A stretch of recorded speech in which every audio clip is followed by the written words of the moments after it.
6 മാസത്തിലെ കുട്ടികൾക്ക് എങ്ങനെ കേൾവിക്കുറവ് ഡയഗ്നോസ് ചെയ്യാൻ പറ്റും, എങ്ങനെ കുട്ടികളിൽ കേൾവിക്കുറവ് ഉണ്ടെന്ന് കണ്ടെത്താൻ പറ്റും, അത് മാതാപിതാക്കൾക്ക് എങ്ങനെ തിരിച്ചറിയാൻ പറ്റും? നിങ്ങൾ കേൾവിക്കുറവുണ്ട് എന്ന് സംശയിക്കുകയാണെങ്കിൽ ദയവായി ഒരു പ്രൊഫഷണലിൻ്റെ അടുത്ത് ചെന്ന് ഒരു ഡീറ്റെയിൽഡ് ഹിയറിംഗ് ഇവാലുവേഷൻ ചെയ്യണം. അതൊരു ടെസ്റ്റ് ബാറ്ററി അപ്രോച്ചാണ്. ഒരുപാട് ടെസ്റ്റുകളുടെ കോമ്പിനേഷൻ വെച്ചിട്ടാണ് നമുക്ക് കേൾവിക്കുറവ് ഉണ്ടോ ഇല്ലയോ എന്ന് കണ്ടെത്തുന്നത്.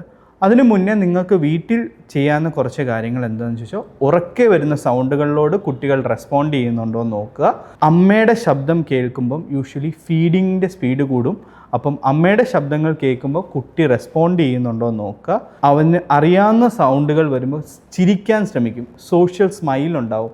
അറിയാവുന്ന ആൾക്കാരെ കാണുമ്പോൾ സ്മൈൽ ചെയ്യുന്ന പോലെ അവരുടെ ശബ്ദങ്ങൾ കേൾക്കുമ്പോഴും കുട്ടി സ്മൈൽ ചെയ്യും.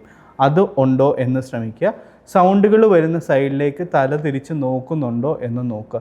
സോ ഇത്രയും കാര്യങ്ങൾ ഇല്ല എന്നാണ് നിങ്ങൾക്ക് തോന്നുന്നെങ്കിൽ ദയവായി വെച്ചുകൊണ്ടിരിക്കരുത്.